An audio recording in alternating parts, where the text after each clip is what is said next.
Subscribe کیجئے ہمارے channel شاہد رجا اشرفی آفیشیل کو اور بیل آئیکن کو پریس کیجئے جس سے آپ کو نئے نئے ویڈیو کی نوٹیفیکیشن ملتی رہے۔ تو ناظرین السلام علیکم ورحمۃ اللہ وبرکاتہ۔ آج کا مولانا حضرت ذاکر علی نوری کا بیان رہے گا۔ 5 دمدار وظیفے کے بارے میں جانیں گے اس ویڈیو میں۔ تو چلیے وہ 5 وظیفے کون سے ہیں جو آپ کے لیے بے شمار فائدے مند ہوں گے۔ تو چلیے ویڈیو میں جانتے ہیں، تو شروع کرتے ہیں۔ دین نے اس کی حفاظت کا ذمہ لیا، اس لیے اب یہ قرآن ہمیشہ کے لیے محفوظ ہو گیا۔ میں اکثر کہا کرتا ہوں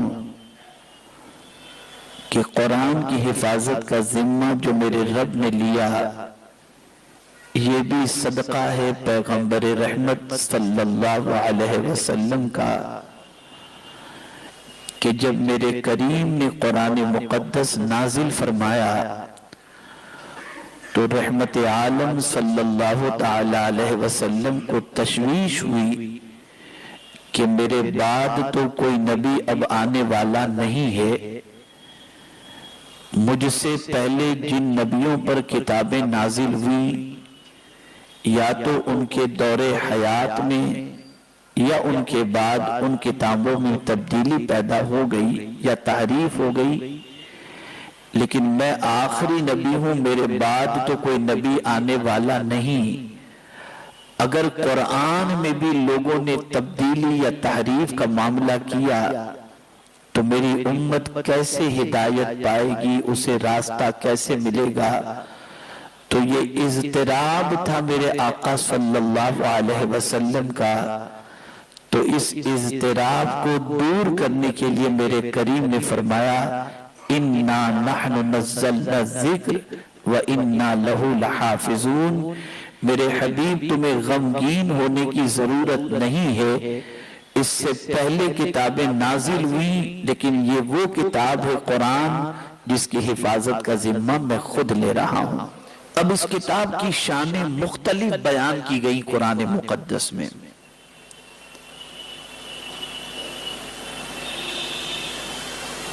اور مختلف اسباب کے لیے قرآن مقدس کے نزول کو بیان کیا گیا۔ کہیں پروردگار جل جلالہ نے اس کتاب کے حوالے سے فرمایا قد جاءکم برہان من ربکم قد جاءکم من اللہ نور و کتاب مبین۔ کہیں فرمایا وَنُنَزِّلُ مِنَ الْقُرْآنِ مَا هُوَ شِفَاءٌ وَرَحْمَةٌ لِّلْمُؤْمِنِينَ۔ کہیں فرمایا تبارک الذی نزل الفرقان علی عبدہ لیکون للعالمین نذیرا۔ غرض کے مختلف طریقے سے اس کتاب کی شان میرے کریم نے بیان فرمائی،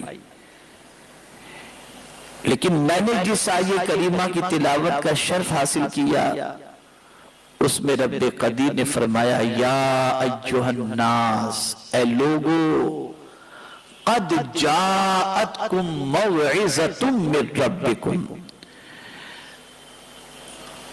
بے شک تمہارے رب کی طرف سے تمہارے پاس نصیحت آ گئی۔ تو یہ کتاب نصیحت کی کتاب ہے، اور مجھے اس پر آج کوئی گفتگو تو کرنی نہیں کہ اسی پر میں اپنا وقت آپ کو سنانے کے اندر لگا دوں، لیکن اس کے بعد جو قرآن نے فرمایا وَشِفَاءٌ لِّمَا فِي الصُّدُورِ، یہ کتاب تمہارے دل کے اندر پیدا ہونے والی بیماریوں کے لیے شفا ہے۔ جو کچھ تمہارے دل میں مرض ہے اس کی شفا یہ کتاب ہے۔ علاج نہیں فرمایا کہ علاج ہے، علاج میں شک ہوتا ہے کہ شفا ملے گی یا نہیں، ڈائریکٹ شفا فرما دیا، یعنی یہ شفا ہی عطا کرنے والی کتاب ہے۔ جیسے سرکار حضور مفتی اعظم ہند علیہ الرحمہ نے سرکار کی بارگاہ کے حوالے سے کہا اس در کی حضوری ہی عصیاں کی دوا تیری ہے، زہر معاصی کا طیبہ ہی شفا خانہ، شفا خانہ، یعنی تم کو شفا ملنی ہی ملنی ہے۔ وہ کون سا پرابلم ہے جس کے لیے اللہ نے قرآن کو شفا نہیں بنایا؟ جہاں اطباء علاج و معالجے سے تھک جاتے ہیں وہاں قرآن اپنا اثر دکھاتا نظر آتا ہے۔ ایسا نہیں کہ جو امراض آج ہیں اس سے پہلے لوگ بیمار نہیں ہوتے تھے، لیکن اس سے پہلے جو ہے اتنی بڑی ہاسپٹل نہیں تھی جتنی آج ہیں، اتنی میڈیسن اور اتنا ریسرچ نہیں تھا جتنا آج ہے، لیکن ہم دیکھتے ہیں کہ اس زمانے میں لوگ عمریں زیادہ پاتے تھے اور اتنی بیماریاں، ہر سال کسی نہ کسی نئی بیماری کا وجود ہوتا ہے اور ہر سال نئے علاج کی جو ہے وہ تحقیق ہوتی ہے۔ میں حیران ہوں کہ اسلاف بھی بیمار پڑتے تھے، ان کا علاج کیسے ہوا کرتا تھا؟ تو یقیناً وہ دوائیں کراتے تھے، وہ امراض کا علاج کراتے تھے، لیکن سب سے بڑا علاج ان کے لیے اللہ کی کتاب تھی۔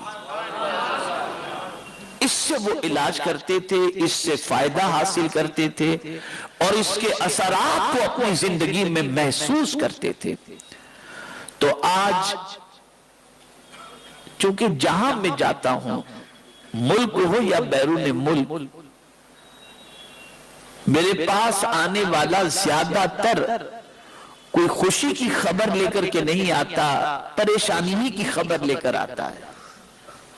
کوئی بچی کی شادی کے لیے پریشان ہے، کوئی تنگدستی کا شکار ہے، کوئی مرض میں گرفتار ہے، کوئی ٹینشن کے اندر گرفتار ہے، تو پھر میں نے بھی یہ من بنا لیا کہ چلو ایک اجتماع ایسا ہی کیا جائے جس میں مختلف پریشانیوں کا حل قرآن و حدیث کی روشنی میں پیش کیا جائے، تاکہ ہر پرابلم کا سولوشن جو کچھ آقا کریم صلی اللہ تعالی علیہ وسلم نے اللہ کی کتاب کی صورتوں کے فضائل میں بیان فرمایا، ہم ان سے ان فائدے کو حاصل کریں۔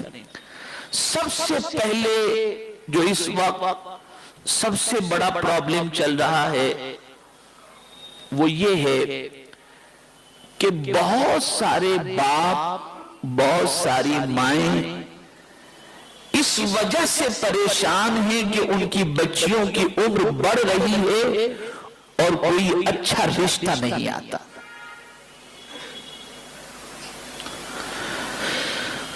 بچی کے رشتے کو لے کر اب تو شاید ہی کوئی گھر ایسا ہو جہاں پر پریشانی نہ ہو اور ماں باپ فکر مند نہ ہو۔ تو میں اس کا علاج سب سے پہلے آپ کو بتا دوں، اگر آپ کے پاس موبائل ہے ریکارڈ کر سکتے ہیں تو ٹھیک ہے، ورنہ انشاءاللہ ہر بیماری کے علاج کے سلسلے میں جو بھی آیت یا حدیث یا دعا میں پیش کروں گا انشاءاللہ اس کی شارٹ کلپ بنے گی اور وہ شارٹ کلپ کے ذریعے اس کو آپ تک پہنچانے کی کوشش کی جائے گی انشاءاللہ۔ سب سے پہلے جس لڑکے یا لڑکی کی شادی نہیں ہوتی اس کے لیے جس کی وجہ سے اللہ تعالیٰ غیب سے بہتر رشتہ بچے یا بچی کے لیے عطا فرمائے، تو میرے پیارے آقا صلی اللہ تعالی علیہ وسلم کے پیارے دیوانوں، قرآن مقدس میں رب قدیر جل جلالہ نے فرمایا وَمِن كُلِّ شَيْءٍ خَلَقْنَا زَوْجَيْنِ لَعَلَّكُمْ تَذَكَّرُونَ۔ اللہ فرماتا ہے ہر چیز کا ہم نے جوڑا بنایا ہے تاکہ تم نصیحت حاصل کرو۔ اب جو کوئی شخص اس آیے کریمہ کو، یہ آیے کریمہ سورۃ الزاریات کی ہے، پارہ نمبر 27 اور آیت یہ ہے وَمِن، یعنی باپ ہے یا ماں ہے، یا بیٹا ہے یا بیٹی ہے، ماں باپ اگر بچے بچی کے لیے پڑھیں تو بھی ٹھیک ہے، لیکن لڑکا یا لڑکی خود کے لیے پڑھیں تو بھی ٹھیک ہے۔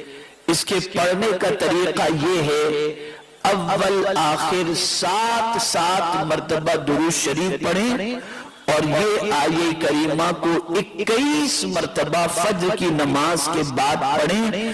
اللہ تعالیٰ سرکار مدینہ صلی اللہ علیہ وسلم کی نالین پاک کے صدقے میں اس کے لیے بہترین جوڑے کا اہتمام فرما دے گا۔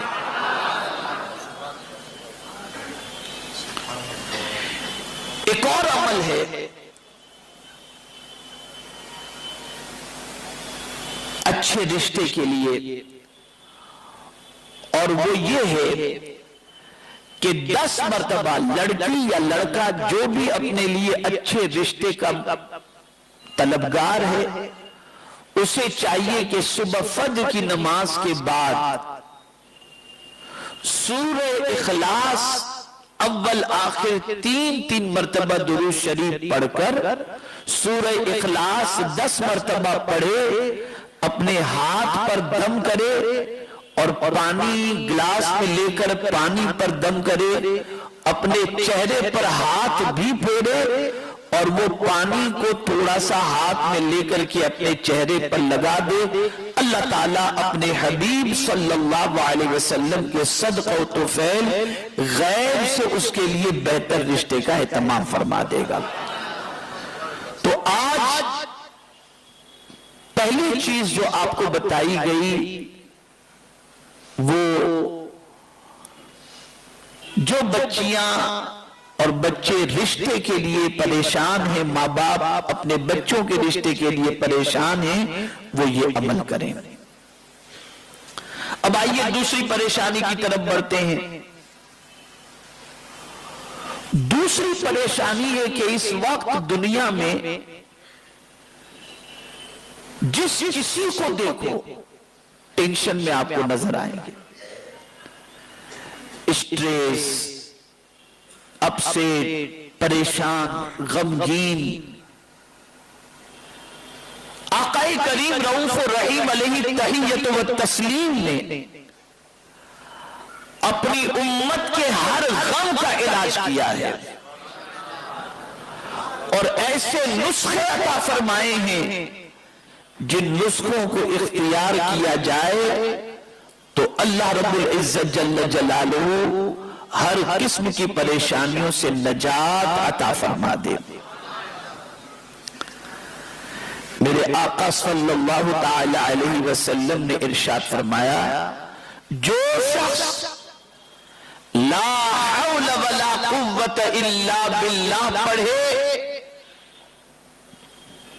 اللہ عز و جل اس کو 99 بیماریوں سے شفا عطا فرماتا ہے، جس میں سے سب سے چھوٹی بیماری غم ہے، ٹینشن ہے۔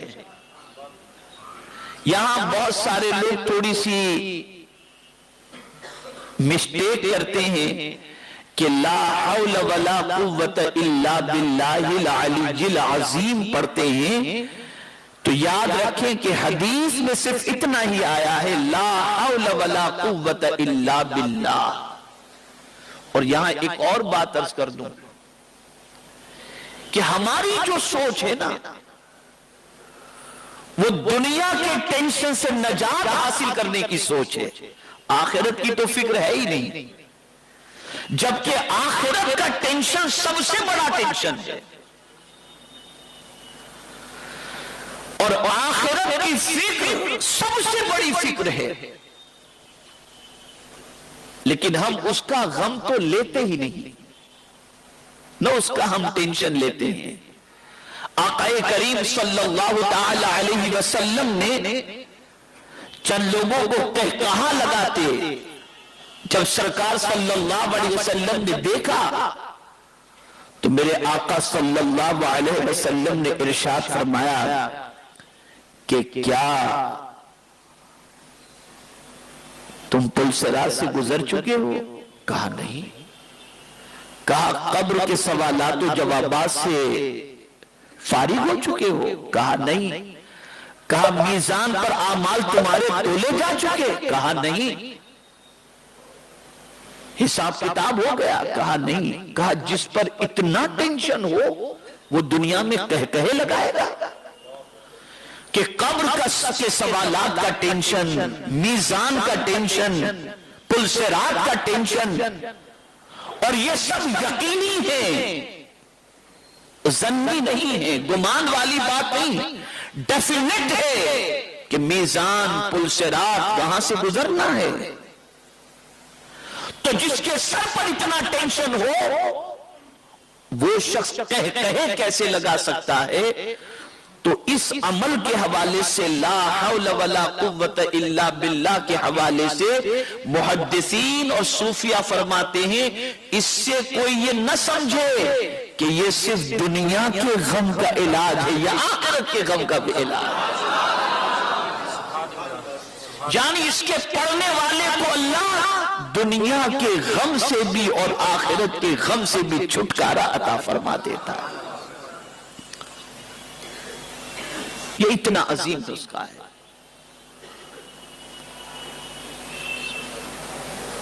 تو دوسرا جو مرض ہے وہ ٹینشن کا، اور اس کے حوالے سے ابھی آپ نے لا حول ولا قوت الا باللہ کے حوالے سے آپ نے سماعت فرمایا۔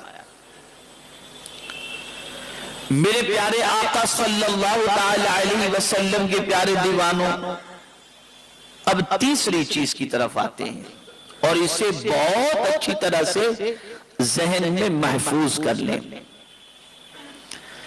تیسری تکلیف جو آج انسانوں کو ہے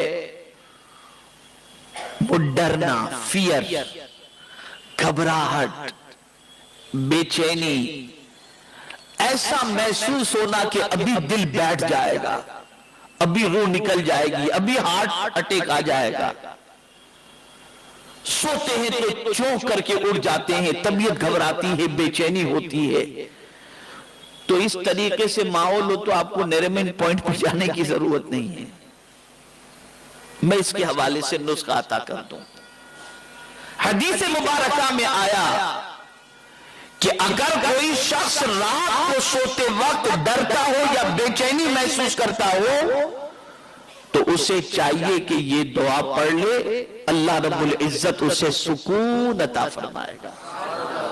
اور وہ دعا کیا ہے؟ اعوذ بکلمات اللہ التامہ من غضبہ وعقابہ وشر عبادہ ومن ہمزات الشیاطین وان یحضرون۔ اس دعا کو پڑھ لے، اور یہ وہ دعا ہے جو حضور پڑھا کرتے تھے۔ اب آپ اندازہ لگائیں اس دعا کی عظمت کو، حضور بھی اسے پڑھا کرتے تھے۔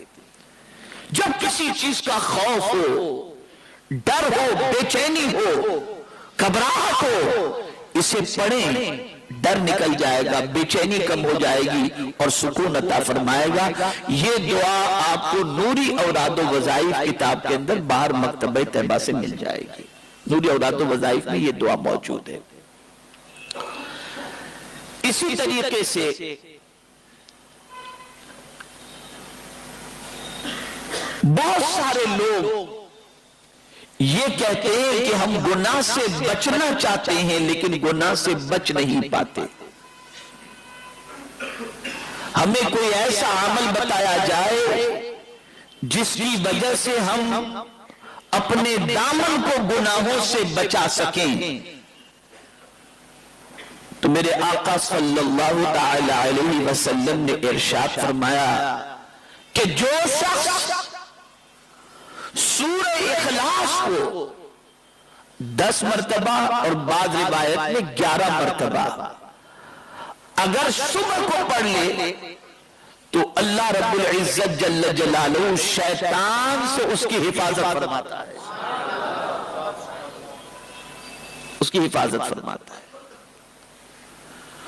تو جو گناہ سے بچنا چاہتے ہوں انہیں چاہیے کہ صبح کے وقت سورہ اخلاص کو 10 مرتبہ ضرور پڑھ لیا کریں، اور اللہ نہ کرے، صدبار نہ کرے کہ کبھی گناہ کا خیال پیدا ہو جائے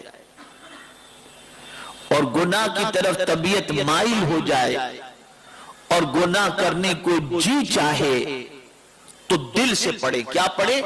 اعوذ باللہ من الشیطان الرجیم. جیسے ہی یہ پڑھیں گے اور دل سے پڑھیں گے، اللہ رب العزت جل جلالہ شیطان کی شرارتوں سے آپ کو اپنی پناہ عطا فرما دے گا. اور یہ قرآن مقدس میں بھی ہے، قال معاذ اللہ انہ ربی احسن مثوائی.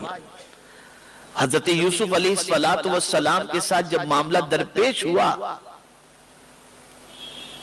تو انہوں نے بھی اللہ کی بارگاہ میں تعوذ ہی پڑھا تھا، حضرت مریم نے بھی تعوذ ہی پڑھا تھا. یہ بہت فضیلت والی چیز ہے. زندگی رہی تو میں اس پر خود اس پر انشاءاللہ العظیم اسی چیز پر تفصیلی گفتگو کروں گا کہ تعوذ کی فضیلت کیا ہے اور اسے سمجھانے کی کوشش کروں گا. تو آج اتنا ہی سمجھ لیں کہ اگر قدم گناہ کی طرف بڑھ رہے ہوں، گناہ کرنے کا ارادہ کر چکے ہوں اور اللہ عز و جل سے ڈر آپ کے دل میں پیدا کرنا آپ چاہتے ہو اور گناہ سے بچنا چاہتے ہو، اعوذ باللہ من الشیطان الرجیم پڑھیں، اللہ رب العزت جل جلالہ اپنی پناہ عطا فرما دے گا. میرے پیارے آقا صلی اللہ تعالی علیہ وسلم کے پیارے دیوانوں، اسی طریقے سے ایک اور چیز،